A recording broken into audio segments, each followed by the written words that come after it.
There he is, the one and only, the man, the myth, the legend himself, the disruptor of all disruptors. How are you, brother? Yes, yes. Andrew Schulz. Dude, thank you so much for having me. A really big deal. Look what we have for you on this. You kept the crop top, but look what I did. Now that we're friends. Oh, yeah. The world knows we're friends now. We're friends. Okay. Kayfabe. Okay, we've made kayfabe.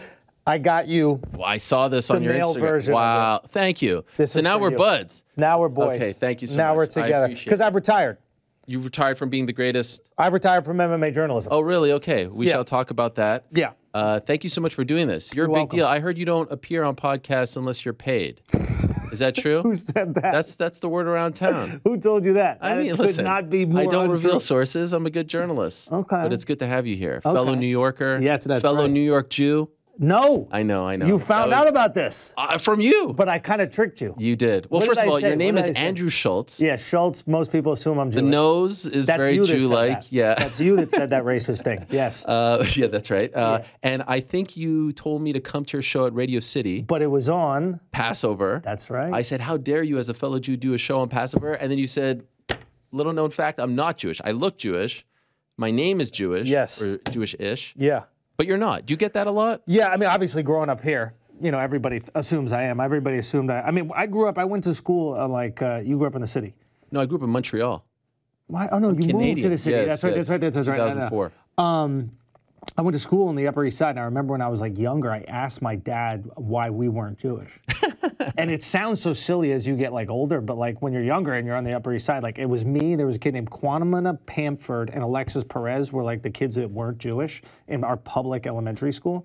And I asked my dad, I was like, what's wrong with us? Like, why are we not? And then my dad kind of chuckled. He's like, oh, you're going to find out as you get older that most people are not. Right. Most people are not Jewish. But I'm assuming you had Jewish friends. Yeah, I mean, of course, in New York. Yeah. Okay, so now we're friends. Yeah. This is so exciting. So great to have you here. You're on freaking fire. You're Things in the have been news. cool. I'm here. This is how I know I made it. We need to start with like the new news, if you will, and then we're gonna get into MMA. You're a big MMA fan. Even like when I listened to you with Izzy, when I listened to you with Jake Paul recently, I could tell when someone follows the news. You follow the news. Yeah, I like it. You know what's going on in the sport. Like you mentioned a couple things. Like he was like, was Leon Edwards his last fight? He was talking about Nate. You were like, yeah, it's Leon Edwards. Like you knew everything. Yeah. You love this sport. I follow it. I'm a boxing guy, so like. Oh really? Yeah, my dad used to be in journalism, so he would like cover fights back in the day. Like for who? NBC. He produced news for NBC. When he was in Baltimore, he was an on-air like reporter. So he would go to like Ali's camps and that kind of stuff. Sick. And like, so I grew up like a boxing family, right? Like, so you know, we get the pay-per-views and everything like that.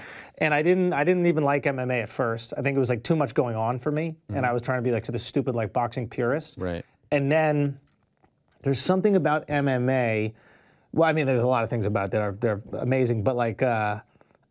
I love that I don't need to know who's fighting, and it's almost as entertaining as if I do know the marquee fighters. Like the scrap itself is just so incredible. I went to one in like the Hilton Hotel down in Miami. I was living in Miami during the pandemic, and like I didn't even know the guys, and I'm just watching it. I'm like, oh, and there were boxing matches and MMA fights on the same card. I'm sure you see some of these hybrid, and I'm telling you, man, it is just unbelievable. So I'm like, okay, wow, something's happening right here, and I just like the fact that like. The fighters are signed to the organizations, so the organizations benefit if the fights are interesting. Where in boxing, you're trying to like build up a fighter, so it's just tomato cans he's fighting for the first 20 fights. Right. So none of the undercards are interesting. Like I was watching the UFC fight last weekend, 2 weekends ago? There's one every weekend, essentially. Yeah. Which one, the pay-per-view? The pay-per-view. Yeah, 276, 2 weekends ago. It was 2 weekends ago, and like you watch the undercard, and you ever look at like the stands? Yeah. That's the most impressive thing. Yeah. Like for people who haven't been to a boxing match, like you will go watch like Mayweather fights, it's empty until Mayweather's fighting. Yep. And the fact that they've found a way to get people in there is just like, and I imagine it's similar with the other organizations. Not as good as the UFC. Really? Like UFC, you ever been to a Vegas UFC? Yeah. Yeah, like there's people there. I've been to Vegas boxing. I was at Mayweather McGregor. Yeah. And no joke, co-main event, Gervonta Davis, who has now become a big star, no one was Nobody's there. It was at the T-Mobile Arena, probably for boxing, I think it's like 18,000, 19,000. You're looking at my weird pencil here. Yeah. Yes, it's very weird. It's just a thing. It's all good. And no one was there. Then once the main event started, everyone like UFC, you're there for the first fight. You know everyone. Like we know who. I know Jessica Rose Clark was the first fight of the 276 card. So yes, it is different. It's a lot more like pro wrestling in that regard, where you know from the beginning to the end. But you have become, I feel like Izzy's your guy. Like that camp is your guy. Izzy. How did you guys become BFF? Izzy was like an avid listener to Brilliant Idiots. I do a podcast with Charlemagne the God. And then Flagrant. He was listening to Flagrant a lot. And then when he came, I forget, he was on Flagrant a few times. I don't know if it was after the Gastelum fight. We definitely had him on after Gastelum, but maybe even once before that. And it was just like, I don't know. I always think you like come up with your peers. You know, I think a lot of times like, and you probably notice this because you're like a fan of sports. It's like you'll like congratulate a young fighter and tell them they're doing a great job when they're young and nobody knows about them, and then they become champions. And they're like, yo, Ariel always said that I was really impressive and he liked what I was doing early on. I'm going to make time for him and come up. Where a lot of people, I think they just chase the blue checks and that kind of stuff. And it was just, I don't know, like we were just. We would always talk online, and he was always very like sweet. And then, you know, I saw this guy, and I was like, wow, he's really fucking talented. It'd be awesome if he was the guy. And then, you know, he goes and becomes the guy. And everybody's giving a hard time about the fight. What did you think about that? What did you think? I think what happens is like, as your champion and as you're dominant, you are fighting the riskiest fighters. So the fights are not going to be as entertaining when you're getting a tomato can and knockout in the first round. Right. Now, he can take extreme risk, which I think is what everybody wants to see. I want to see my friend dominate people, and I love the technician that he is. I'm learning to like appreciate the minutia of MMA a little bit more. So like, I like seeing him set up his strikes and that kind of stuff. I can see how a guy like Chris Pratt, who's a sweet guy, is like, I just want to see carnage, dude. Like, I want to see, you know, a bar fight. And that's probably why most people can enjoy the sport without really having any knowledge of it. Right. You know? There's so much for him to lose. Why should Izzy put his neck on the line, get knocked out, go all the way down the ladder, less pay, less sponsorship, all that stuff, because some drunk dudes in Las Vegas want to see them scrap, want to see Rock'em Sock'em? It's stupid. Yeah. It's crazy to me that he has gotten all the heat and no one is blaming Jared, who's the guy who's essentially supposed to... He got to go get it. Yes. Now, I think that, look, it takes two to tango. Sometimes guys don't. Point. Why is no one's blaming Jared. Don't you want to get the belt? Yes, you're the guy who has to come in there and bring the fight to Izzy, especially Izzy, a counter striker. He's doing his thing. Bring the fight to me. Yeah. And if you're not going to bring the fight to me, I'm just going to chill here. Now, you have to win the rounds. Like, I don't know if you saw the Rose Namajunas fight a couple of months ago. That was the most, I saw live. That was the most peculiar fight that I've ever seen. And it was almost like, I mean, she said afterwards, like, I was just doing what my corner said. This was like the plan. But like, sometimes you got to deviate from that shit. Like, so that's a case where you can't, even if you're champion, you can't totally sit back. Yeah. But Izzy was doing enough to where I think Izzy is so popular and so exciting that people have this high standard for him. And if he comes here, they're like, oh man, the entrance was more entertaining than the walk. By the way, the entrance was tremendous, right? Yeah, wasn't that incredible? Yeah. He's incredible. Like, he is such a showman. Yeah. I wish they would let him lean in even more, because he has to walk out with the urn in the hat, but he's wearing the stupid Venom gear. Because you can't wear an outfit now. They limit. So that's the thing. It's like, the UFC wants these guys to be characters and promote their own fights and rewards the guys that do that, but there are these limitations that stop them from doing it. What is interesting, though, is seeing the guys react in real time to what works, right? Like you saw it with the Conor era, and not only people dressing like people started to talk that shit, now people using Twitter, calling each other out. It's like they're marketing their own fights, which is great. That's money in your pocket. But you know what I mean? There's a limitation there. And you were saying, like, oh, in boxing, they're fighting cancers that, but the boxers are making way more money. Like the creme de la creme. And Izzy in boxing is making more money than Izzy. Now, Izzy's actually one of the highest paid guys. Right. He should be making way more. So that's the thing with the fighter pay. I always wonder about this. Like, because I had Portnoy on, you know, Dave Portnoy, Barstool, right? Yep. Have you guys spoken? Yeah, we did a thing together. You used mid. He called you out for it. Yeah. Okay, so that was so funny. Yes. No, we did one show together, the Jake Paul Tyron Woodley fight. Oh, that's right. That's right. They were on the broadcast. Yeah. So like, and he said something interesting when he was talking about like how he hires people. He goes, "Listen, we're hiring 10 people. We're paying 10 of them, and we're hoping one of them pops. Right. And the reason we can pay all these guys is because if one pops, we're going to make our money back from that one. It's kind of like the music strategy. And I thought about that with the UFC, and I was like, listen, I'm sure there's wiggle room. I'm sure you can pay all these guys more. I want these guys to make all the fucking money in the world. Like, I want them to, what did Dana White say? It was something like, every time it's a going out of business sale, every boxing fight. I want that for Izzy. Right. You know what I mean? I want that for McLaren's. Like, he's out there, he's risking his fucking life with CT, all this other 100%. stuff. It's like, go get the money. But I do have empathy for the risk in signing all the fighters instead of just having one guy that you promote against tomato cans. Yeah. So maybe there's like a middle ground somewhere, you know, or maybe not even middle. Maybe it has to come up even higher than that. But I feel like the conversation can be more nuanced about that. You just like those free tickets that they give you. Bro, I love that shit, great. dude. I love that shit, dude. And it's, you know, they feature you on the Twitter. You're doing videos. Just and right shit. there. That's funny. You were like on the cage, right? Weren't you like? We were close. We were close. I mean, like, to be honest, I go through Joe. Oh, okay, yeah. And Joe is just the man. Like, how did you meet Joe? Just from stand-up. Joe is like, you know, he saw some stuff of mine, and this is back when I was like putting out, you know, specials on YouTube, and I still put everything out. I love YouTube. Yeah. And he reached out to you? Yeah, and he reached out, and actually Schaub was the guy who connected us. Your best friend, yeah. Schaub connected us. We're good. We're good. And great interview with him, by the way. Oh yeah, I love him. Walking that truck, yeah. Son of fucking That was good. It was a solid 1.7 out of 10. Just exploded right now. Yeah, exactly. It just went on fire. T-Fat cat. So, but no, like he saw some stuff of mine, and he asked. So how were you friends with Schaub?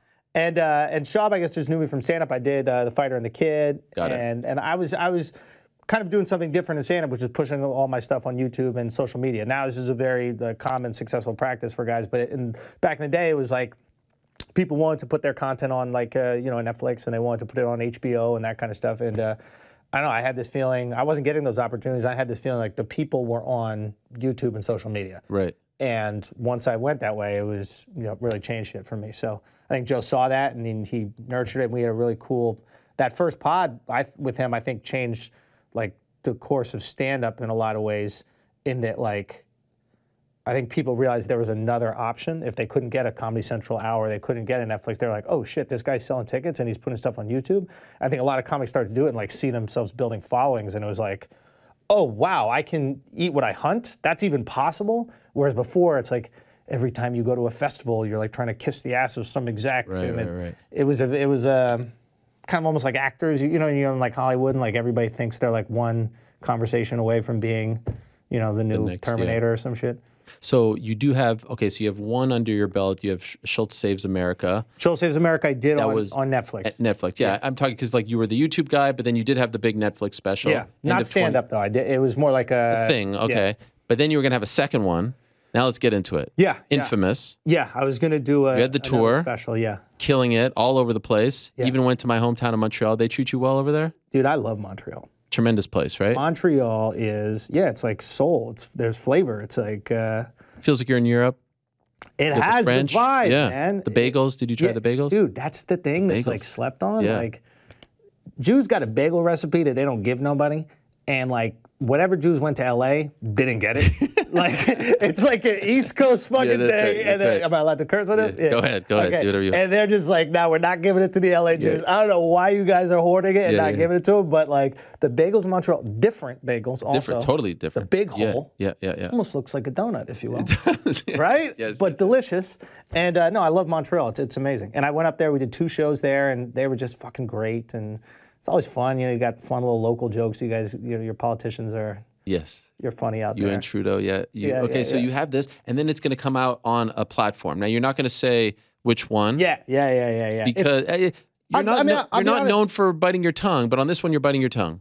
It's not necessarily, I don't look at the biting my tongue because I look at it like I'd be a hypocrite if I'm going to criticize them, because I have projects on every streamer. Okay. You know what I mean? Like, I'm in a movie coming out on Netflix. I have another deal with Amazon. I have a movie coming out on Hulu. Like, I'm not against streamers. Okay. Like, I think this is good. I think we should be able to work together. This is great.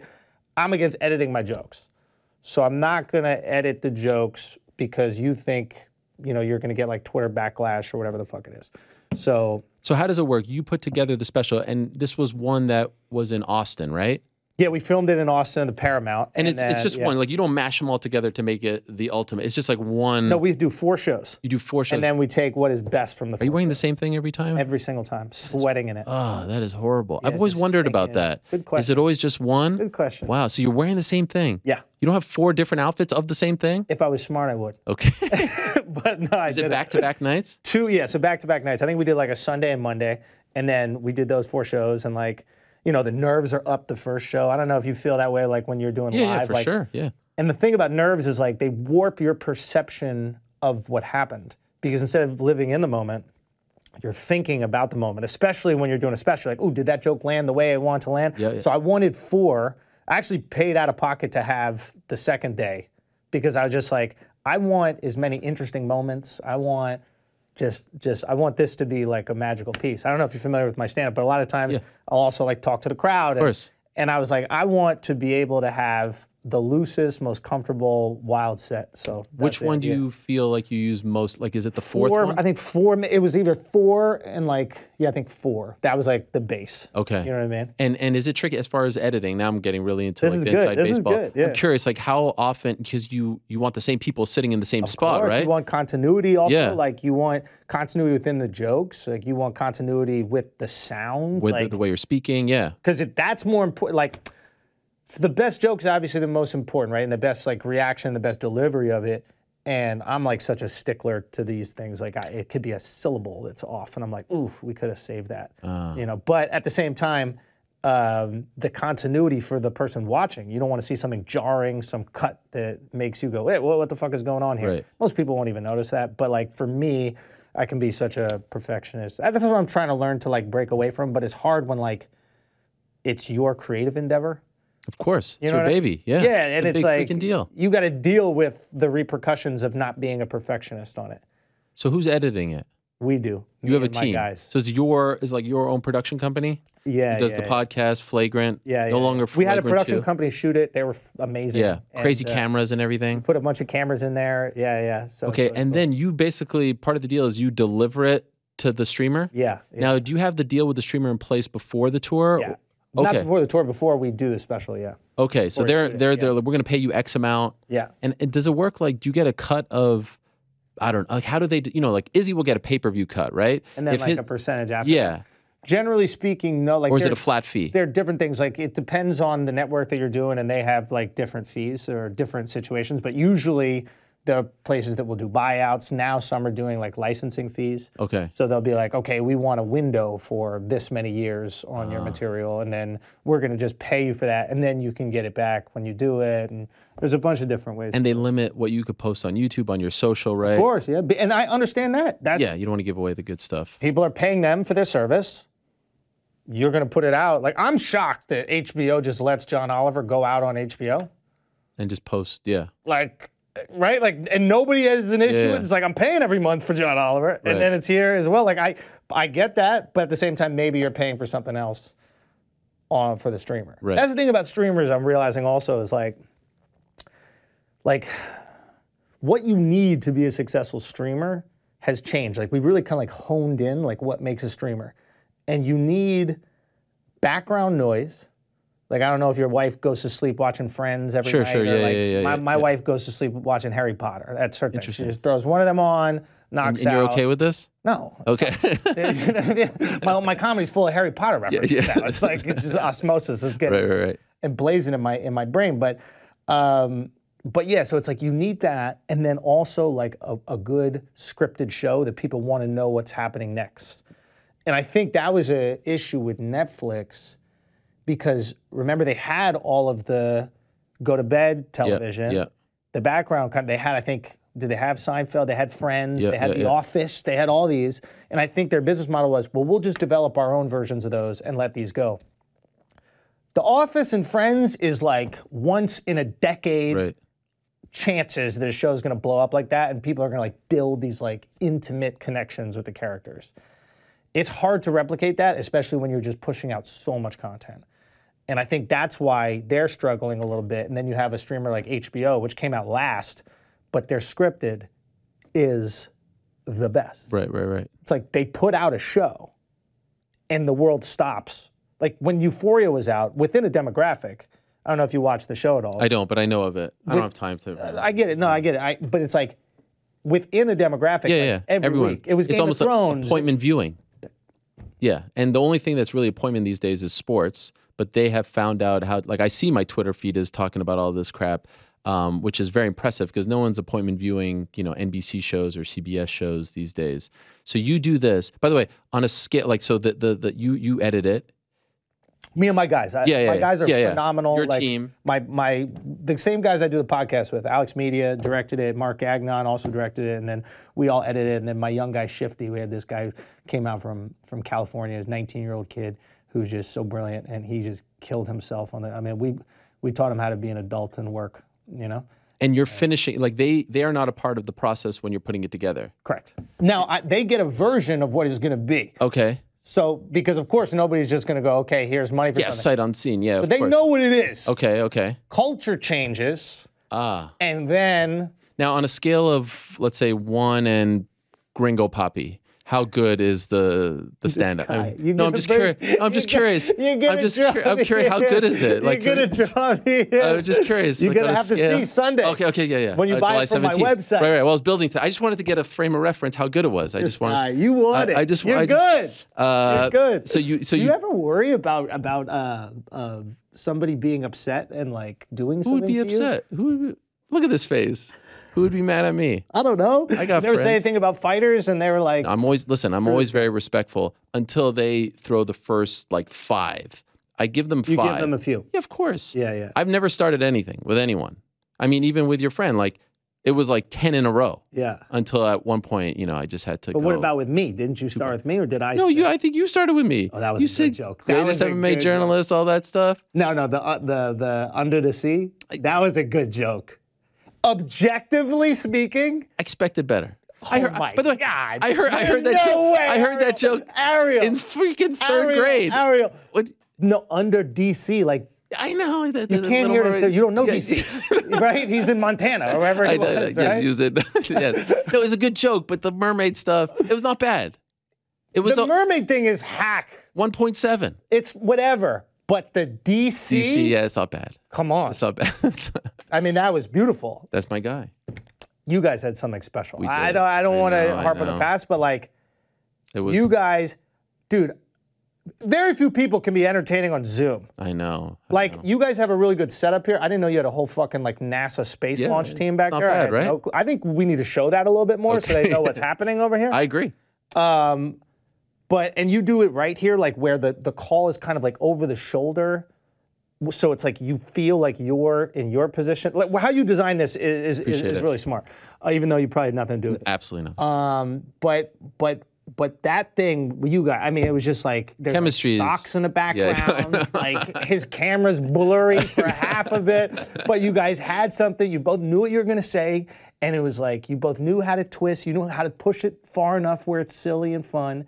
He's also very good. He laughs at himself. He's incredible. He's a really good He's the most humble, like, superstar that I've ever met. For real. They didn't really appreciate or understand what we had. Who's they? You know. I don't know. The corporate overlords. Which you know about. See, that's why I sympathize with your story very much. Because, I don't know if you've heard about Independent Helwani, but it's been like a tour de force. I've heard about it. It's sweeping the nation. I feel like you have Independent Helwani in you. So I want to get back to this story because I think this is incredible. You deliver this and they're like, nah. Can we do a thing with you in DC again? Oh, yeah. Just like a one-off or something. We will like ride that. again. Can you do like the award? Dude, you guys should host the MMA awards every year. That would be so much fun. But don't you feel like those? We'll write jokes for you guys. I feel like they'll script us too much. The beauty of the show. Write the shit so it'd be fun. Like I know, but I feel like the beauty of the show was it was all off the cuff. Why do you keep staring at my pencil? By the way, because you chew on a fucking pen made out of Minions. Like what do you mean? Why do I stare at it? Right? Grow up. What I'm trying to say is you guys are gonna have like the things to say, and then your natural charisma. You think you're really just going to read off the script, the both of you? No. Or you think you're going to be busting each other's balls in front of all the people that also know and love you guys? Be good. That's it. Now I'm in producer mode. Yeah. Okay. I like this. By the way, do you have a prompter? When I would do the Netflix, when I did like the Netflix special. Well, that one, but not when you do stand up. No, you can't do that. No. Even if it's the one for the show, like you know what I saw? I saw when I was younger, who I think is the greatest comedian ever, Patrice O'Neill. Oh, love him. May he rest in peace. That's there we go. I love it. Yes. Respect. And he had some iconic performances in Montreal. Just for laughs. Yeah. Some of those clips are up right now, like amazing. Anyway, so I went to one of his special tapings, Elephant in the Room, and what they did is they had a prompter in the back, not with the lines, but with the topic of the joke. And it was basically like, let's make sure we get all your jokes. Okay, you did that one, we could scratch it off the list. Wow. So it was more like reminding you to do it. Like I forgot a couple bits in one of the shows I did, or two of the shows I did. Does that piss you off? No.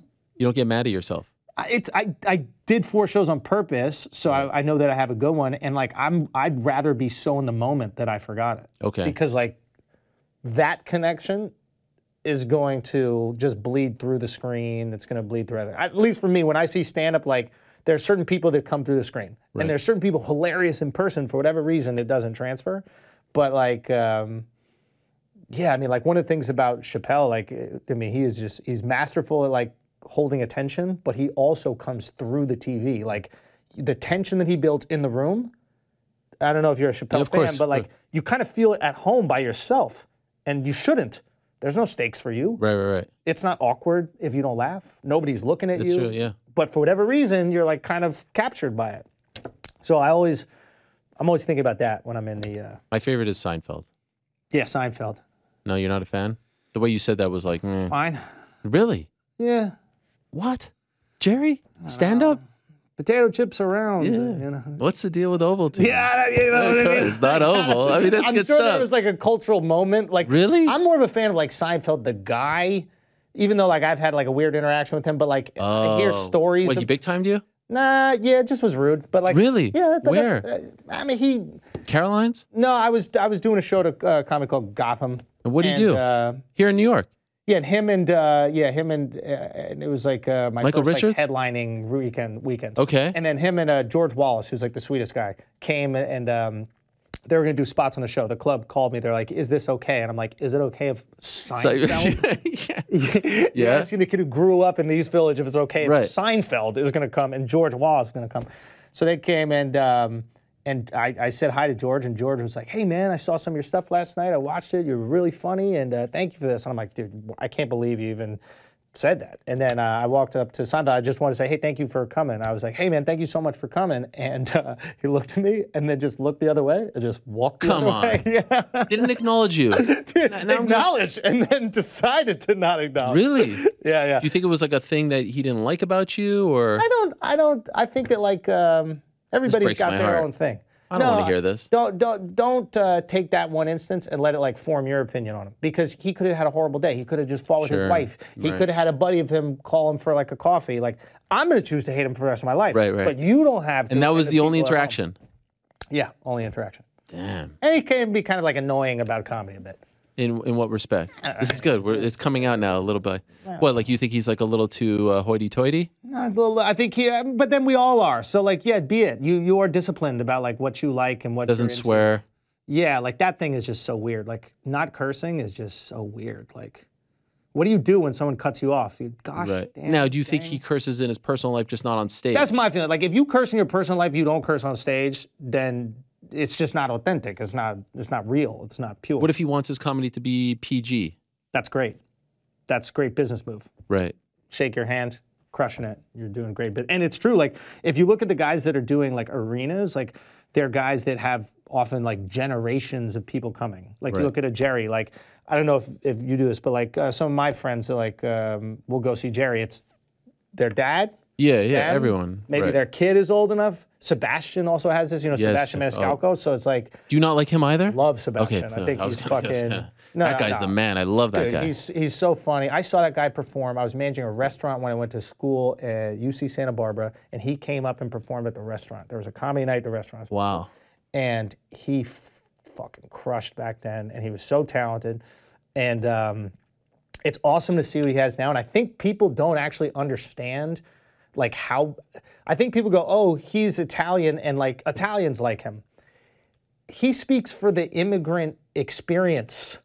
Do you know what I mean? Like, I have Somali friends that are like, oh my God, my family loves that guy because what his father is their father. Right. There is a unique experience to being an older immigrant in America. And he like hones in on it perfectly. And those cultural nuances that he taps into, other people also relate to. And that's how you fill out the garden 3 times or whatever. Insane. You know what I mean? Yeah. Another guy who does that well is Russell Peters. Oh yeah, Russell. He speaks Canadian. about he speaks about his dad, and my dad is not from India; he's from Egypt. But like, I feel he's talking about What part my of dad. Egypt?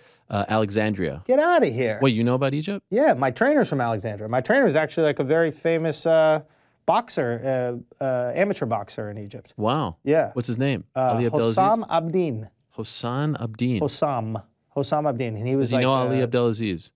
I'll ask. Okay. Is Ali Abdelaziz Egyptian? Yes, he is. I didn't know he was Egyptian. Yeah, Olympic team. As a boxer? Judoka. What's that? Oh, judo. Oh, judo. But why do you call it judoka? Oh, like you are either a judo player or a judoka. Or a judoka. Like that's just like the person who practices it. Okay, gotcha. Instead of like boxer, that's what they call it, or judo or. Yeah, no. He's. So what do you train? You train just you mean like just boxing? I like. You do.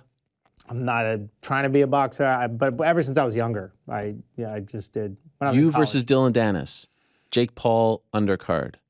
Me versus Dillon. Oh, I like Dillon. Okay. He got upset at me because I wrote some jokes upset for at Logan Paul and Logan did like a roast of him a little bit. But I liked him. We had him on the podcast. You know, Dillon knows how to ham it up and he knows how to get attention. Like, You had him on the podcast? Yeah, in Miami. He pulled up in a Rolls Royce. Golly. Yeah, you don't like Dillon? Rented that shit from Enterprise. The bar is that low for your podcast? Like you have one of the best podcasts. Like I see you have like 2 million views on YouTube. Yeah, I thought he was entertaining. I thought he was engaging. Wow. Yeah. I didn't think I was big enough to be on your podcast. Now I'm actually offended that I've never been invited. I told you to come on the podcast. It was like it was like a T-Rex invitation. It was like here's my credit card. I'm gonna pay. Really? That's what it felt like. How so? It was token. You think? It was like, hey man, I need you on the podcast sometime. I'm like, yeah, cool. How about Wednesday at 4? Yeah, I'll get back to you. No, you record here which days? No, we record the same day, son of a bitch. That's what it was. Yeah. That's why you couldn't do it. I just started the podcast. I moved mine back to be here. That's big. With you. But you're not live, right? No. So like if you tape today, when does it come out? It'll come out tomorrow. Oh, okay. Yeah. So it's usually within a day or two. You like live, huh? I like live. Why? Don't you feel like there's something? There is. People are watching this right now. There's something that Why don't you do live? I even feel it. We're wilder. Do you cut stuff out? Yes, of course. Really? Absolutely. Yeah, because I want people to go as crazy as possible, and then we'll massage it down. You'll reconvene. Yeah, sometimes we'll bleep things. So we have actually fun with the bleeps. Like, right. I don't know. And then we can put a little more production into it. Like we have we don't got the space station, but we got I have intros that we do for the pod. Yeah. And you need to edit those and put those No. together. The production value is great, and the new studio is great as well. That's where I need you. Congrats. I need you in the new studio. It's sick. Yeah. I love the name, but why'd you drop the 2? Flagrant 2 to me is a basketball reference. Yeah, you're right. It was. Right. And it was originally a sports podcast, but we're also being flagrant. I couldn't think of anything with a number in it that was successful. But why didn't you just keep it Flagrant 2? Because flagrant, it was no longer a basketball or a sports podcast, so I thought it was creating an expectation, and that also felt like, for the people who don't even understand the basketball reference, they're like, well, is there a Flagrant 1? Okay. He does another podcast with Charlamagne. Is that Flagrant 1? It was just kind of confusing brand-wise, and people just call your show one thing. That's the other thing. I'm going on Rogan. Right. I'm not going on the Joe Rogan Experience. Yeah. And people were just calling it Flagrant already. You know okay. what I mean? Yeah, it makes sense. I'm going on Ariel's show. What do you think they call your? I think now they probably call it Ariel's show. Ariel's. I'm going to Helwani's. Helwani's kind of fun to say. You're Egyptian. Egyptian, and mom's from Lebanon. Oh wow. So I'm first generation Canadian, but we're Jewish. So they left in the mid 70s. Yeah. They were kicked out. Yeah. And both came to Canada. Oh, and they met in Canada. Yeah.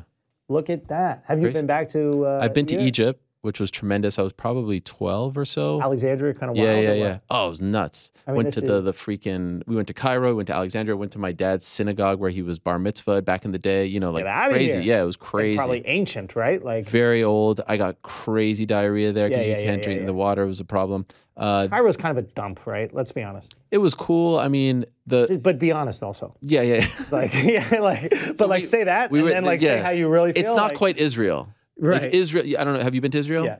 You know, Israel's a lot more like Dubai. Yeah. With the big buildings and everything like that. There's a lot of technology. It depends, right? Tel Aviv is Tel Aviv, yeah. Tel Aviv is kind of like Miami, but I don't know. I love Tel Aviv. Tel Aviv's fine. Jerusalem is like that's next level, bro. In a good way or bad way? Good. It's the Super Bowl every day. It's like everybody there it believes. Convenes. Like even if you don't believe, you feel them believing. Does that make sense? Yeah. Different faiths too. Yes. Which I believe should be. Everyone should come. It should be the melting pot. That's why it's Jerusalem. Like that's right. Yeah. It's Jerusalem, right? Like it's like the city's always there. Like, why did you go? Get in touch there was with your this. roots? No, there was this Israeli restaurant that I would go to in my neighborhood. Shout out to Gila, who she's closed it now, but she's just so great. And she was just so sweet. Like, I love it. She was like almost like a surrogate mom for me. And I was like, wow, you're so cool. Like, this is awesome. Like, where is this from? And she was actually Iraqi, and then their family moved.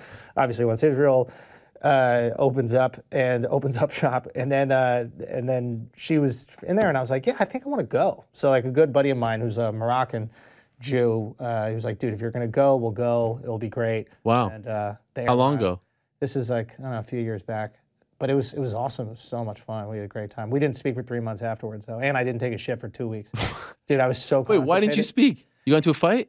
We got into a fight. You and the friend? Yeah. It wasn't even a fight. It was just like, he lost a negotiation. He didn't want to deal with it. What negotiation? I think it was tough for him, like being Jewish and losing a negotiation in the homeland. Right, you know okay, I mean? Like, yeah. I got but what were you negotiating? We were fighting over who has to pay for an Airbnb. And wow. I got him, bro. Typical Jew, I got him. You didn't want to pay.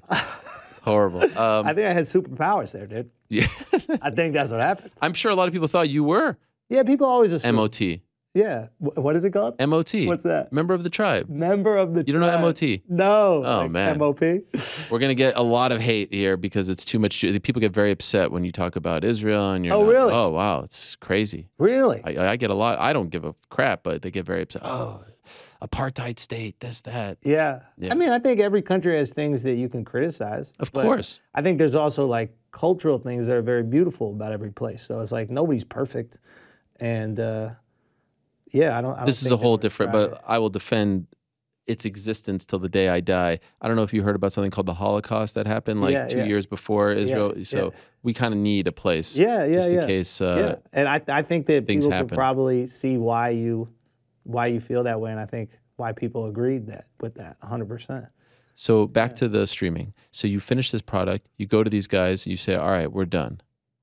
And now they say, we need you to cut X, Y, and Z. Yeah. And you say, this is a problem. Yeah. Yeah. I don't want to cut it, and I don't think it's, and then there was like, listen, I have like empathy for these guys in these positions because like their passion isn't stand-up comedy, right? Their passion is like building up a business and like being, top level execs, and that type of content, supersedes just stand-up. So like you got kids in school and shit. Like I get it. I'm a psycho when it comes to my stand-up. If I'm doing a movie, edit the movie however you want. You wrote it. Yeah. I didn't write it. Right. I'm not gonna bitch about anything at all. But if it's my stand-up and we knew what we were getting into and you saw the jokes and and I understand culture kind of changes. I think they got really freaked out when the whole trans thing happened with Chappelle, and they were like, oh my God, this is a lot of backlash for a company. We don't want this. You know what I mean? So how, let's say the special is how long? An hour? Hour, yeah. How much did they want out? That's a good question. I think there was like 2 jokes and then there was like edits of lines from other ones. It ruins the flow. But it's also like the jokes are really something I'm proud of. Like, when I work on a bit, it's like, it's months, maybe years. Really? Yeah, it's like, Yeah, you're polishing it, adding lines, taking away lines, changing things, and it's just like you make this thing, you're really proud of it, and it plays a part within the special. Like, I want the whole special to feel like it's connected. It's not just like, here's a joke and it's over, here's a joke and it's over. But each thing is blending into another thing, which is taking me to another joke, so that you're at home and you're part of this, you know, great process. And yeah, that's kind of how I look at like specials. And I want to find a way where there's more of like an arc in it and less just here's 60 minutes of jokes. I don't think anybody has the attention span for 60 minutes of just jokes, but we have attention span for story. Right. We have such an attention span for progress. How can I keep you engaged and on your toes for that time? Do you have a line?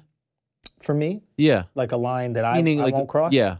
I mean, there's things that I just won't joke about, but it's just because I haven't found a way that's funny enough to joke about it. Or but there isn't something where you're like, I'm not talking about this topic. Like, I don't say the N-word. Okay. Like, I just don't say it. I never said it growing up. But I also grew up in New York City with like a lot of black friends. So I understand what that could mean to them, right? And I understand like the feeling of that. I think that there are guys that were like, yeah, let's just joke about anything. I'll defend jokes to the end of the day. There's no question. I mean, like, you know, George Carlin has a wild joke where he says it. You know what I mean? I'm always on the side of jokes. I defend jokes. Me personally, I have things I don't talk about. I also don't talk about a lot of shit I find boring. Right. That's also a line. Right. Do you know what I mean? Like, boring is worse than offensive. Of course. You know, so yeah. But I think people have to decide that themselves. So, like, in this day and age, being a comic, a lot different than the Carlin era, right? Well, I don't know. Maybe it's the same. I don't remember how it is, but I think this is the fun time to be a comic. Like, everybody gets all upset about censorship, and it's just like, that's when the greats are made. You don't get considered a great comic if you come up in a time where you can say whatever the fuck you want. Like the comics we all look up to, right? They came up in times where you couldn't say shit. The Lenny Bruces. You know what I mean? Like, I mean, imagine Patrice was alive now. Imagine he had this time, you know, to just play around with these like thought experiments that are his jokes, right? Like, I see those guys, you see Pryor, you see Carlin, and you see them, you know, using humor to, I guess, expose some truth, but also some fake shit too. I mean, like, comedy doesn't have to be this like preachy thing. Like, I like it to be silly. I like it to be funny first. Like, if I want to fucking save the world or something like that, I'd go into that business. I'm here to make strangers laugh, and it makes me feel good. Are you territorial about the industry? In other words, if someone goes up there and tries to be a comic, does it bother you? No, I get it. I get why they're doing it. And it doesn't take anything. Inclusive. Like, if I'm like, yo, I want to be a comic, and let's say I'm like I don't know, like a former athlete, a former fighter, and That's crazy. No, I'm just saying, I'm just saying, and I go, crazy. You go on the stage. Do you feel like, get out of here, man? I take this seriously. You know, no, just do it. Take it seriously. You know. Well, that's the thing. You have to take it seriously. Yeah. Do you feel that way about MMA?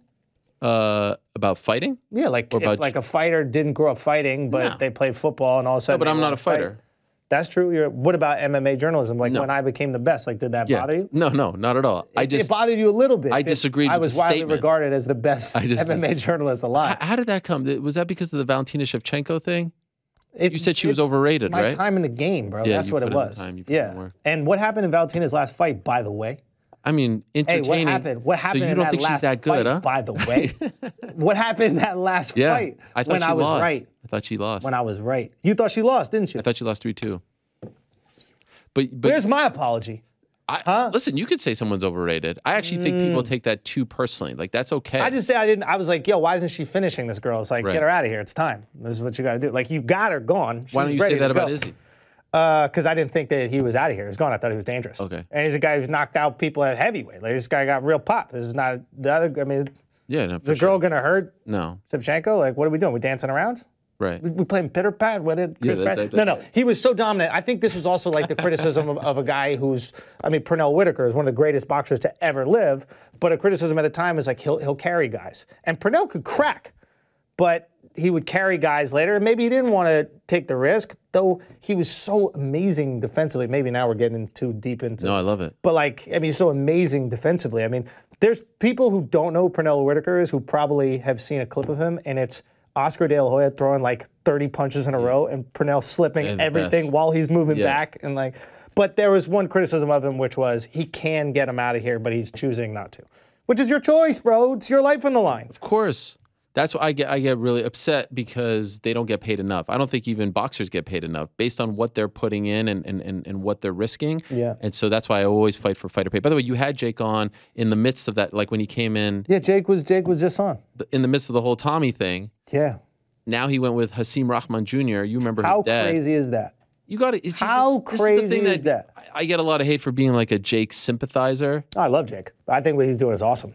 Yo, Hasim Rahman is 12-1, and then people say he lost his last fight. Who gives a fuck? None of you thought that he would fight someone at 5-0 who's 12-1 as a pure boxer. Yeah. And by the way, if you look at all the greats, every single one of them, Canelo, Floyd, Terrence Crawford, Errol Spence, all of them, none of them are fighting anyone with a winning record at 5-0. Yeah. Especially with one of those wins is against a freaking YouTuber. Another one is against, he's really 3-0, if you want to say that, right? Like Nate Robinson. Yeah. I mean, I don't know. Also, like early boxing records, like how much stock do you put in early boxing records? But that's what I'm saying. He deserves a lot of credit for fighting a guy like Hasim Rahman. He does, because we know that Hasim has probably spent his entire life in a boxing ring. 100 amateur fights. Yeah. That's more impressive to me than a professional record. Because, as we know, boxing professional records, you're just being brought up by the promoter and they're getting B-side guys and they're dragging them out of Wendy's and saying, hey, can you go lose professionally? That's boxing. So I don't know what those 12 guys are, but 100 amateur fights, you're going to come across talent. Simple as that. And you know he's been in the gym his entire life. So it's like, yeah, I mean, they had some sparring. That was good stuff. I haven't seen the extent of the sparring, but I'm curious how that went. Will you go to that? It's in New York. Of course. I fuck with Jake heavy. I went to the weigh-in when the girls fought. Oh, yeah, you were there. I was there, too. Yeah, I saw you. I saw you. Oh, you didn't say hi? No, I didn't say hi. Oh, that's weird. Because there was beef, bro. Back then, there was That was when you left MMA because you weren't the best. And you went to boxing. Remember that? And why'd you retire? Huh? Why'd you retire as an MMA journalist? I feel like I need to let you, I feel like it's so like integral to your identity. Right. I got nothing else. Yeah. Right. And now that I'm here and I saw the NASA setup, I actually am going to come back. You feel like before I didn't know that back end was here. I thought that this was like a part of your like house in Connecticut or something like that. Right. But this is impressive. Now that I know, it's on. It's on. On a scale of like 1 and King and Sting, where would you put this setup? This setup right here,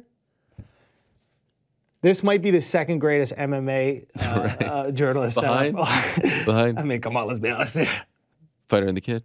Flagrant, bro. Oh, okay, sorry. I'm sorry, dude. I'm sorry. It's Flagrant. Where you were going. What other show DC got? Right. You know? Yeah, that's a good show. That is a good show. What is it? Watch it. Say again? DCRC. But when you see another man with your boo, like, what is that like? It hurts. It hurts. It hurts a little bit, right? Like when they like, especially since I brought him to the dance, and then they promoted up the wazoo on the broadcast. They never promoted me. Why not? Well, you know why not. Jewish. You think so? What? I didn't want to say it, but there have been rumors. Really? Yeah. No, I'm kidding. I'm kidding. I don't want to get. You got to remind him you're actually African. Yeah, my dad. You're that's African right. American. Yeah, that's right. You are Canadian. an African North American. Doesn't sound as cool. Just say it. Yeah. You're an African North American, bro, from Alexandria. I know. Caesar City, dude. Yeah, that's true. No, not Caesar City. Well, he did have it, but like Mr. the Great. Pharaoh? Was he Pharaoh? Alexander the Great. Right. I don't think he was from there. No, they built it. He built it. Right, He was right, like, this that's is right. the spot. Yeah. Is that true? From Macedonia. Is that true? What do you mean is that true? Why do you think it's called Alexandria? I didn't know. I really didn't know that. Alexander the Great, dude. He built it. Of course. Well, I mean, he didn't, but he's like, this is the you shit. guys go over there. You guys. No, they conquered it. He's like, you guys got to make this my city. Right. And then made it special, man. Okay, so back to the thing. I feel like we keep. The special. Yeah. You can buy it on my website. No, but I just want to know what happened. You said life savings. Yeah. You spent your life savings. That was a little hyperbolic. Okay. But, that was a little hyperbolic. I was like, but damn, I'm okay. But like in terms of total sacrifice, millions of dollars. Multiple millions. Because there was a report, 1 million. You were like, no. I wish it was anything on these. That's another thing I learned about journalism, bro. Well, there's levels, bro. And I've only experienced the top, so I don't know. But beneath me. But like, that was a joke. Yeah. No, but like they'll just say anything, dude, and they'll just fucking run with it. And then certain sources will be like, "We reached out to Andrew for comment and didn't hear anything." I didn't get any emails. Maybe you reached out to like my agent or some shit. So it's like, people just say whatever. You had to pay a lot. I had to pay out of pocket. A lot out of pocket. That is to get it back. They wouldn't just give it to you. They don't want to air it at this point. They don't want to air the version that you're giving. Why do you have to buy it back? that's where we get into like production and those types of things. Okay. It is very. I'm fortunate that I was given the opportunity to buy back. Yeah, and when I say millions, I mean it's money purchased plus money that I was still owed. Yeah. Oh, and interesting. Do you know what I mean? Because yeah. you don't obviously get everything. Yeah. So it was like, I'm grateful that I was given that opportunity because then I can go do this, and I can, ideally, if the people want it to be, create something that will shake up the industry, create another opportunity for comics. Like, if they're not able to do the comedy that they want to do on a certain platform, they can put it out themselves and now monetize it. You can always put it out yourselves on YouTube, but like, in order to create a fucking, I'll be honest, this production takes people back there. Like, in order to do something that's like this level of production quality, you need a budget. It is what it is. Like, and I go on tour every single week, and I have my guys. We put up cameras and stuff like that, and it's great. We get these awesome clips, and it's created my career.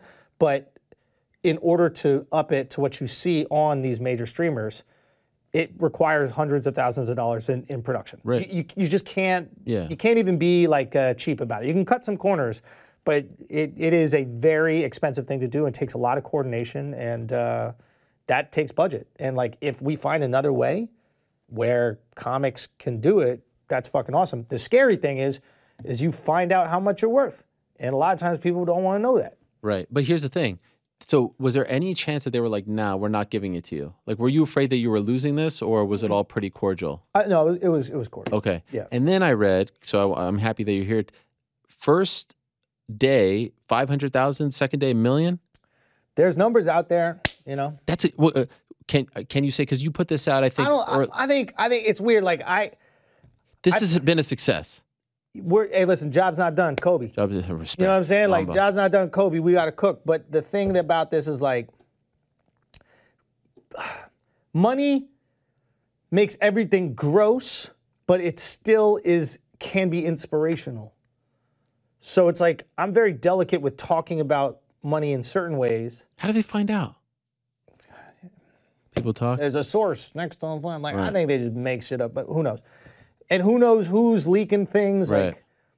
Like, there's a lot of different ways that things can get out. And I'm actually curious, my damn self, because when you see certain things, you're like, this is odd. Right. Yeah. But I guess what I'm trying to say is like, it's saying that I did well, hopefully will motivate other comics to continue to put out their stuff exactly the way that they want to do it, right? Because they'll feel like there's like a sense of security around it. And at the end of the day, it's up to you and like your audience, and like if they're going to support you, if they're going to rock with you. Like, I'm very fucking fortunate that like, people enjoy the podcast, they enjoy the stand-up, and they've supported me. They like, literally, they go out and they put on clothes, they get a fucking babysitter, they come to the comedy shows. Like, that means the world to me. That is the validator, right? For me, I never got caught up in being validated by like, some people, like, they need the logo. You know what I mean? Like, if you're not working directly for UFC, are you a journalist? And it's like, well, are you defined by what you say about it? Are you defined by the people and how they appreciate you? Like, to me, I always want to be a man of the people. I don't care about going to the cool parties in Hollywood. I don't care if I ever get invited to one. I do care if I'm walking in this building and the guy fucking pick up the trash, it's like, oh, Schulz, what up? Like, I want Fight Club type level shit. You know what I mean? Where it's like, the people that actually make the world work know what's going on. And if the hoity-toity people have no clue, like when I'm on a movie set, if no actor knows who I am, and every like key grip and sound guy, and all those guys are like, what up, Schulz? I'm like, I did it perfect. It's exactly what I need. That's great. You know what I'm saying? Yeah, of course. So hopefully they can take that and then they can go with it. And it's not for everybody, dude. It's like, it's not for everybody. And the scary thing is you find out how much you're worth. And there's a lot of people who don't want to know that number. Right. Because they have maybe an inflated sense of that because they're protected by an institution. So they go, oh shit, only this many people want to see me. I don't know what that is for me just yet. I know from the road, people have come out to see me. And it's been fucking amazing. And it's the biggest crowd you've had that you drew? I did 2 shows at Radio City that you ignored because of your religious beliefs. How many people was that? 6,000 each, so 12,000 people. Man. And was Bill Gates really there? First show, dude. Yeah. Come on. Wild, swear to God. Bill Gates was actually at your show. Yeah. Just chilling. Great. You had no idea? No idea. They told me before. They're like, hey, just let you know, Bill Gates is here. And I'm like, okay. I'm like to see me? There he is.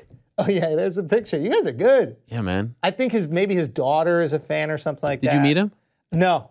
We asked him. It was like, "Do you want to come down afterwards?" But she said no. He's like, "I'm good." But did you reference him? Say again? Did you reference him? No, I didn't, because like that's vulnerable, dude. Yeah. Like if he had his own little box, maybe I'd fucking light him up. But to be in the middle. Yeah. And like I start making fun of him for like, the vaccine shit or something like that. If I start just really kind of going in, now you gotta leave. Yeah. And then when I heard afterwards that he was laughing at like some wild jokes, I was like, all right. Like I was like, all right.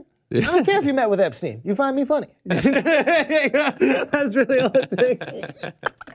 All right. By the way, why didn't you do Radio City as I feel like that's the special, right? Like that's part of the gimmick. No. You want to know something? Tell me.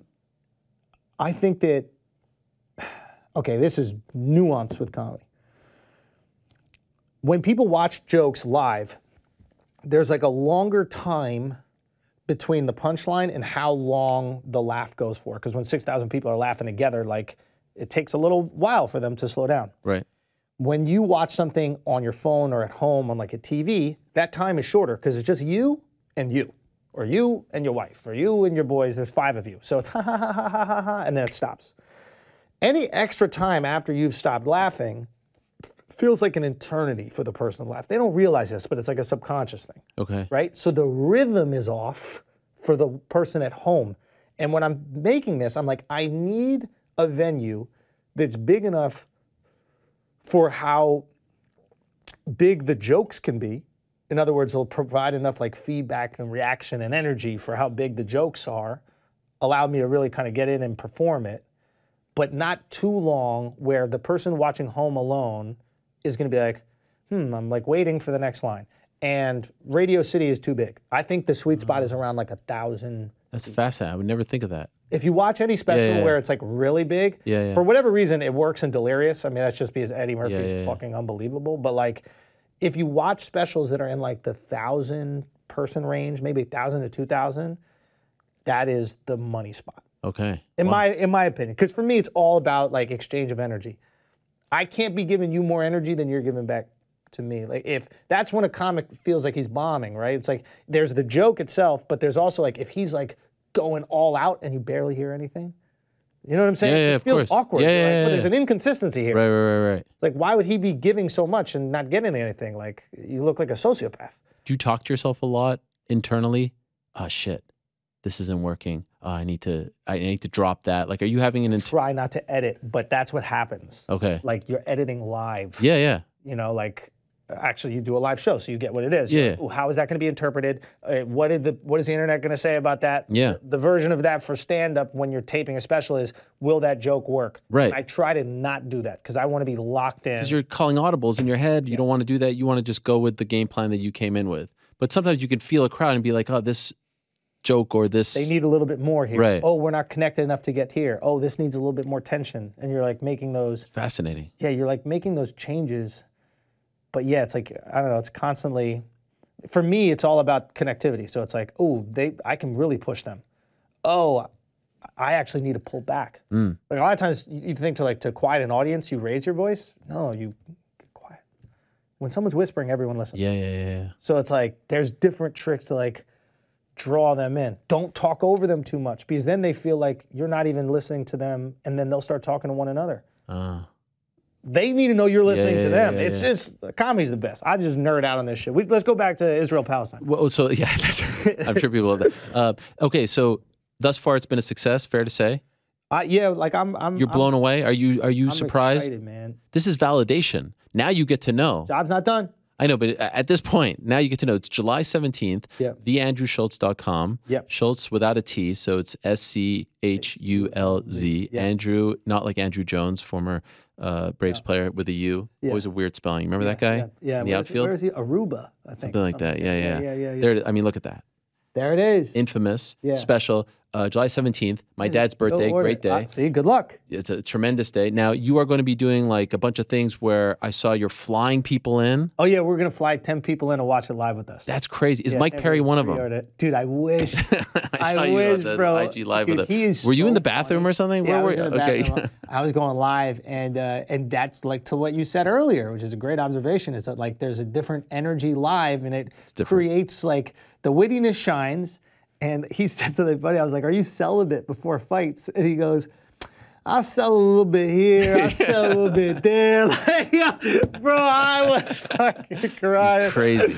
He's such a character. I want to go to his fight in London. You're gonna go to that? I want the bare knuckle against MVP. Yeah, that's sick. He's really good, the MVP guy, right? He's good, yeah. Okay, yeah. Some might say he's biting off a little more than he can chew. MVP has boxed before, so this is. Oh, Mike Perry is biting off more than. Yeah. Interesting. Yeah, his striking seems. Oh, he's smooth. He's really good on his feet. And I'm talking he's with MVP. Bellator. He's with Bellator, yeah. Got you. But it's bare knuckle. It's a little different. You like that bare knuckle stuff? I mean, it's so hard to not watch it. It's crazy. Yeah. But it's like a little gruesome for me. It's so funny that's my dad is this boxing enthusiast, and that's what he would say about MMA. Golly. He's like it was already difficult for him, but he just loved it. And then I think when I showed him some of the MMA stuff, he'd be like, there are moments in MMA where like a guy's on the ground and like you're hitting with an elbow. Like I don't care how big a fan you are. No. You're like, whoa. Yeah, enough. It's a lot. So I get that reaction from him, but he's a boxing enthusiast. So like seeing you say, but this is the thing is I think we just keep on getting like more desensitized to things. Oh, 100%. No, you show people like guys getting kneed in the face, like it's insane. And I'm just like, okay, nice knockout, like. Is there any, do you have any like qualms with it? Like, what it does to the guys? That's a great question. Yeah. I love Howard Cosell. I grew up idolizing Howard Cosell. You know him, of course, right? Yeah. I read all the books. Like that's who I wanted to. I want to be Howard Cosell. I'll never be 1/10. That's a great question. I don't know if I can determine that. I mean, I don't know. I'll say a name, but it'll piss everyone off. I mean, like who's been bigger than Conor, right? And Conor's been very good to me, but Conor doesn't have like the cultural sort of influence that Ali did, right? Yeah. So I mean, I one time told him that I want to be the Cosell to your Ali, right? But it's different. Anyway, people are going to be like, oh, how dare you compare? No, I'm not comparing. I don't think Conor would compare in terms of like cultural influence. You need something happening in the time to have that. Yeah, it's different. Like Ali existing within the civil rights movement. Like, it's totally. What he did with Vietnam. Yeah. Point is, I remember later I remember reading this and it stuck with me even before I became an MMA journalist. Cosell really didn't like boxing in the end, right? He actually turned on it because he saw what happened to his friend. Yeah. And I've often wondered if that's going to happen to me one day. Just because now I see, like, the guys who I came in with. You see them now. Yeah, the CTE, it's rough. It's not just the CTE. Not left with any money. And that's probably why the pay for you is such a... Yes. Yeah, is such a... I see guys that you would be shocked. Guys would be like, that dude's probably killing it, right? Like, he headlined, he was a champion, this and that. And nothing to show for. Nothing. And meanwhile, like, the owners, God bless them, they had to put in a lot. I do not discredit that. They had to invest a lot. If there's no, Lorenzo, Dana, Frank, there's no this. I don't have the career, like, life is... But man, these guys have nothing. Like, can we just divide the pie a little bit more fairly? You almost want something like in football, right? Where the guys have pension. There's none of that. Hey, Donald Cerrone, you fought for us 35 times. All right, so there's a tier. You fight 30 and up, you'll get X amount for life. You fight 20 and up, like a factory. Like my grandpa worked in a factory, sweeping asbestos off the floors. Right. And he actually died a year before his pension. Oh, man. Which is fucked. Because of the asbestos? Probably. But like I think he had like emphysema or some shit. But like the point is like if a guy who works at a factory even has some coverage and he's putting in that kind of time, I think what you're saying is completely reasonable. I don't think there's a single person, maybe outside of those lobbying for it, lobbying against it within an organization that would disagree with you. I think. Well, they think it comes from a negative. Like, I love this sport. If there's no UFC, I don't have a job. You could argue it's selfish. You're like, this is taking away my joy. Right. It's hard for me to being enjoy. selfish. You're right. Yeah, like I love it, and it's making me hard to enjoy when I see what happens to these guys later on. Create something where I can still enjoy it because you're not the only one. There are other people who watch, and they are also going to see those guys and go, oh boy. I think that was for my pops with boxing too. You know, like seeing Ali State, seeing all of them. You know, seeing the guys start to get punchy, you're like, oh man, can I enjoy it? And it's something they got to look at. I mean, football's trying to do it now with the helmets and this, that, the other. But the reality is most people are going to take that chance. You know? Well, but also we're selfish as consumers, right? As I say, we just want our Saturday night. We want our beer, our pizza, our DraftKings. We just want to have a good time. Don't talk so the fans will get mad at me when I talk about this too much. When I say, like, even on Saturday, Bisping. I love Bisping, but there was a fight that was close, and I thought the wrong guy. Who? It was Michael Johnson, his fight against Jamie Malarkey. It was a tremendous fight. I thought Johnson lost it when he got dropped at the end of the first. If he didn't get dropped at the end of the first, there's no way you can give the round, right? Close fight. You still gave it to Johnson? I gave it to Johnson, yeah. I think that's it's a toss-up. Yeah. But, I mean, if he didn't get dropped at the end of the first. And I also think he has a history of kind of like losing those fights, so I think you kind of root for a guy in that situation. But I hear you. The point is, he says there's no loser in that fight, which is fine. It's a nice thing to say. However, the pay is, if you don't win, you don't get your win bonus. So you're actually walking away with 50% less than you would have won had you won. So yes, actually there is a loser in that fight, his bank account. So when you know how the sausage is made, that stuff bothers me. So, you know, we move on to the next fight, but Michael Johnson's in this thing being like, man, I just lost 45K or whatever it is. I don't know how much, you know, because some dude sitting cage side didn't think I did enough in that first round. Are a lot of these guys like coaches on the side? Do they like do run stuff. gyms? Like it depends. Classes? I mean, remember Stipe was firefighter at the same time as he was heavyweight champ. Now there's different stories all over, but no, they're coaching. Some of them are doing other stuff like police. You know, everyone has a different story. Yeah. I love fighters, man. I will always love doing this show. And this isn't about me here, but just because of the characters, I love their personality. You know, you see them, right? Like Volkanovski comes to your studio. Like, how cool is that guy, right? Volk and the bubbler, bro. Yeah. Did he tell you what the bubbler is? Which bubbler? The bubbler is this thing that the rugby guys do where they piss in their mouths. Oh, Jesus. But a bubbler is a water fountain in Australia. So they create a water fountain out of their dick and they just pee into their own mouth. Yeah, they do. So after like the game, they go on like a bender. It's just like what they do. And then he just started telling these stories, bro. Oh my God. But he's a great personality. Nobody's done anything better than the Chael Sonnen thing with the feeding the bus. The bus, yeah. That was the funniest thing. That was to me. I know. Yeah. That was his. So he was suspended for a year. No. Yeah, for that. No. It was, he fought Anderson Silva UFC 117 in August of 2010. He disappeared because he then tested positive afterwards. He disappeared for a year. That interview was in July of 2011. It was a full year later. That was his big reemergence. So I sit down with him in his hotel and he had freaking material. Like if you go back and look at that, he's talking about Vanderlei, like going into his house, home invasion. Like it was the craziest. He had a year's worth of material. And then he talks about the Nogueira brothers feeding the busted carrot. They thought it was a horse. I was crying. Dude. He's great. Have you ever met him? No, I'd love to meet him. He's a character and he like understands the entertainment aspect of it, but dude, that fuck. And then there's a follow-up where Rogan asks him about it. Have you seen that video? Yes. Was that a true story? And he goes, absolutely. Bro, you try to not break in that interview too? Like, oh, no. Thank God there were times I wasn't on camera. You're like this, right? So what happened? He's amazing. I love that guy. Anyway, theandrewschultz.com. Yeah, go check it out. Go check it out. July 17th. You can pre-order it now. Pre-order it now. You're going to be doing a live thing during... Oh yeah, so we'll watch it. I feel like I'm promoting this better than you, for God's sakes. I'm just enjoying our conversation, man. I appreciate it. You're very good at this. Thank you. I'll be honest. You create a great momentum with your questions, and you also like you're knowledgeable and curious, but you make me want to provide a good answer to you. Not everybody asks questions where I want to. I don't know if it's impress you with the answer. I respect you, so I want you to think the thing that I say is like thoughtful. So yeah, you're good at this. You're not number one, but yeah, two. You're definitely two, bro. You're definitely two. But yeah, theandrewschultz.com, and then we're gonna do like a live stream afterwards. Pretty cool, like the Moment House company that we partner with on it is like they're the one that are going to host it.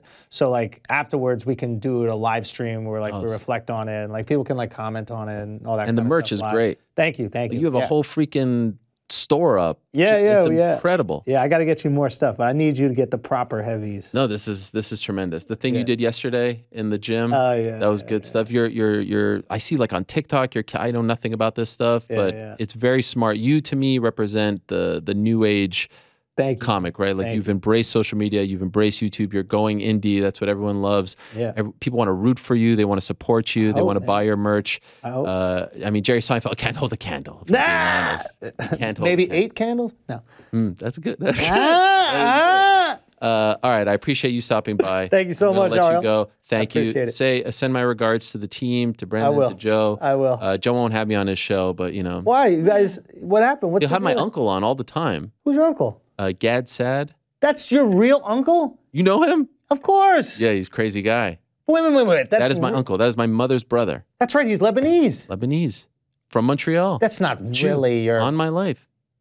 Gad Sad is my uncle. Grew up with him. What a small world. Yeah. So you'll have my uncle on all the time, but he won't have me. Should I be What's offended? the beef there? Well, you know, he's... What is it like? Oh, there's issues with the UFC. What is your thing with the UFC? Like, no, we're good. We're good. It's all work.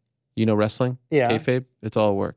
It's a work. Yeah, it's a total work. I mean, obviously you're doing good business for them. You're promoting fights, etc. They love me. So then what's the issue? Why? It's a work. It's like Vince McMahon and Stone Cold. They didn't really hate each other. Or Vince McMahon. I just mean back in the day. We don't need to get into that. But I mean, like back in the day, they didn't really hate each other, right? It was a work. And now, so then, are you guys good? I mean, I assume if they hated you, they'd be like, nobody can even go on the show. Yeah, the fact that you get guys on. It's a hobby. No, up next. Yeah. Okay, before I go, who's your least favorite fighter? Of all time? Yeah. Like to watch or to talk to? Talk to. Oh, God. I can't say that. You kidding? Listen, you tell me the streaming platform, I'll tell you my least favorite fighter. How about that? Thank you for having me on. I appreciate you, man. This is tremendous. Peace. You're the man. Thank you so much. Andrew Schulz, legend. Oh, we have a center camera right here? Yeah. We need to do the nose off, dude. This is our what's it called? What is it? This is your thumbnail right here.